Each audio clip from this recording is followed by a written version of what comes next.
असली अंगद किडनैप। रणविजय ने plastic surgery करके अपने आदमी को वीरानी घर में भेजा। शांति निकेतन की दहलीज पर इस वक्त जो अंगद वीरानी खड़ा है, उसकी आंखों में वो अंगद नहीं है जिसे तुलसी ने पाला था, बल्कि एक ऐसा शातिर बहरूपिया है जो प्लास्टिक सर्जरी के सहारे वीरानी एम्पायर की जड़ें काटने आया है।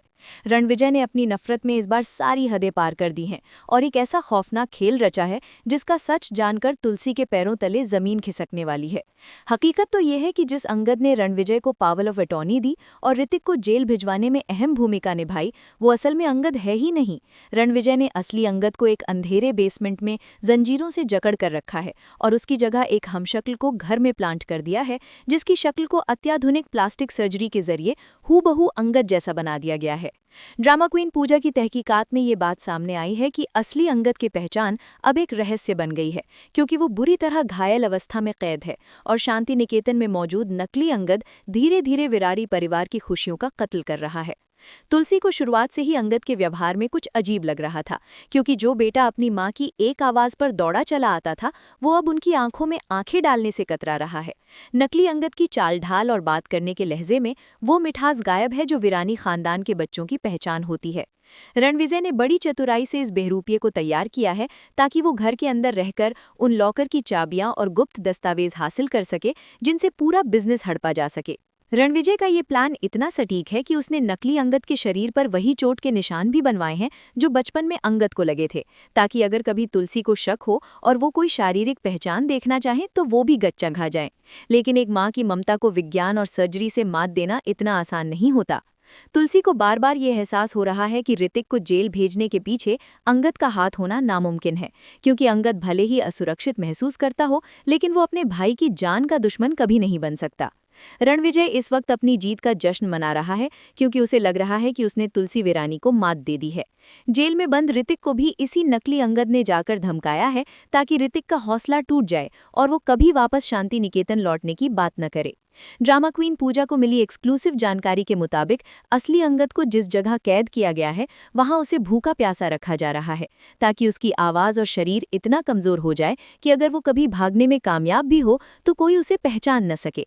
वीरानी खानदान के बाकी सदस्य जैसे वृंदा और परी भी इस नकली अंगद की साजिश का शिकार हो रहे हैं, क्योंकि ये बहरूपिया घर के अंदर ऐसी दरारें पैदा कर रहा है जिन्हें भरना नामुमकिन हो जाएगा। सबसे बड़ा खतरा मिहिर वीरानी पर मंडरा रहा है, क्योंकि सर्जरी के बाद मिहिर की देखभाल की जिम्मेदारी इसी नकली अंगद के पास है और रणविजय ने उसे निर्देश दिए हैं कि धीरे धीरे मिहिर की दवाइयों को जहर में बदल दिया जाए। तुलसी की रातों की नींद उड़ चुकी है, क्योंकि उन्हें रह रहकर वो पल याद आते हैं जब अंगद ने उनकी बात अनसुनी की थी। एक दिन जब नकली अंगद पूजा की थाली को हाथ लगाता है तो तुलसी गौर करती हैं कि उसके हाथ का एक खास तिल गायब है जो बचपन से वहां मौजूद था। यहीं से तुलसी के मन में शक का वो बीज पनपता है जो रणविजय की इस प्लास्टिक सर्जरी वाले साम्राज्य को हिलाकर रख देगा। तुलसी अब खामोशी से इस बहरूपिये पर नजर रख रही हैं, क्योंकि उन्हें पता है कि अगर उन्होंने जल्दबाजी में कोई कदम उठाया तो असली अंगद की जान को खतरा हो सकता है। रणविजय ने नकली अंगद को एक ट्रांसमीटर दिया है जिससे वो हर पल की खबर बाहर पहुंचा रहा है।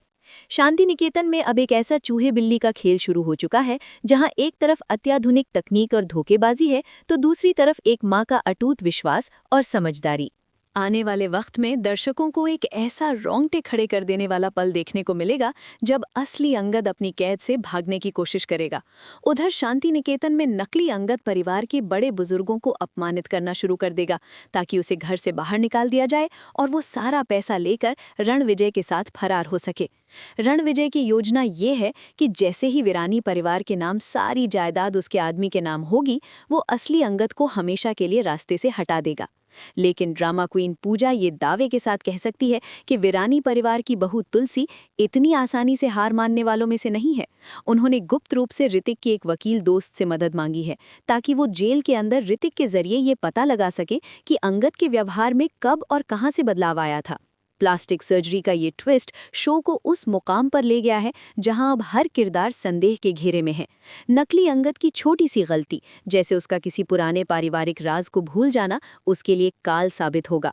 रणविजय ने भले ही चेहरे को बदल दिया हो, लेकिन वो अंगद की उन यादों को बहरूपिये के दिमाग में नहीं डाल पाया जो सिर्फ तुलसी और अंगद के बीच थीं।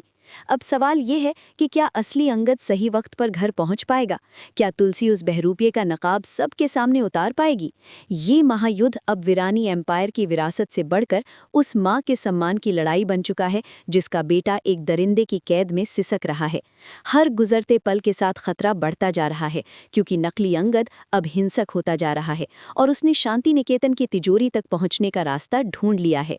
वीरानी परिवार का भविष्य अब उस एक सच पर टिका है जो प्लास्ट। कहानी में ट्विस्ट तब और भी गहरा हो जाता है जब शांति निकेतन की रसोई में तुलसी एक ऐसी चीज पकड़ लेती हैं जो किसी भी प्लास्टिक सर्जरी से नहीं बदली जा सकती।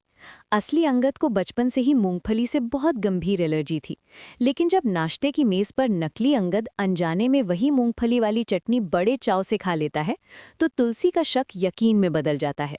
तुलसी को अब एहसास होता है कि उनके घर में कोई बेटा नहीं बल्कि काल का दूध बैठा है। ड्रामा क्वीन पूजा की रिसर्च के मुताबिक असली अंगद को रणविजय ने शहर के बाहर एक पुरानी खंडर हो चुकी फैक्ट्री के तहखाने में रखा है, जहां उसे बेड़ियों में बांधकर रखा गया है ताकि वो चिल्ला ना सके। असली अंगद की हालत बदतर होती जा रही है। उसके चेहरे पर पट्टियां बंधी हैं क्योंकि रणविजय ने उसका चेहरा बिगाड़ने की कोशिश की थी ताकि भविष्य में वो कभी अपनी पहचान साबित न कर पाए। उधर शांति निकेतन के अंदर नकली अंगद ने अब अपना असली रंग दिखाना शुरू कर दिया है। वो वृंदा के साथ बदतमीजी करता है और परी को घर से निकालने की धमकी देता है, जिससे पूरे घर का माहौल तनावपूर्ण हो गया है। रणविजय ने इस बहरूपिये को एक ऐसा इंजेक्शन दिया है जिससे वो रात के वक्त मेहर वीरानी के कमरे में जाकर उनके ऑक्सीजन मास्क के साथ छेड़खानी कर सके। तुलसी ने चुपके से घर में गुप्त कैमरे लगवा दिए हैं, लेकिन शातिर नकली अंगद उन कैमरों की नज़र से बच निकलने में माहिर है। कहानी में सबसे बड़ा धमाका तब होता है जब असली अंगद को वहां के एक गार्ड से सहानुभूति मिलती है। वो गार्ड कोई और नहीं बल्कि रणविजय का ही पुराना वफादार है, जिसे रणविजय ने पैसे नहीं दिए थे। वो गार्ड असली अंगद की बेड़ियां खोल देता है और उसे भागने में मदद करता है। अंगद आधे अधूरे चेहरे और खून से लथपथ हालत में सड़क पर आता है, लेकिन किस्मत उसे फिर से मौत के मुंह में धकेल देती है जब रणविजय की कार उसे टक्कर मार देती है। रणविजय को लगता है कि उसने अंगद को हमेशा के लिए खत्म कर दिया है, लेकिन अंगद एक गहरी खाई में गिरकर बच जाता है और उसे पास के एक मंदिर के पुजारी बचा लेते हैं।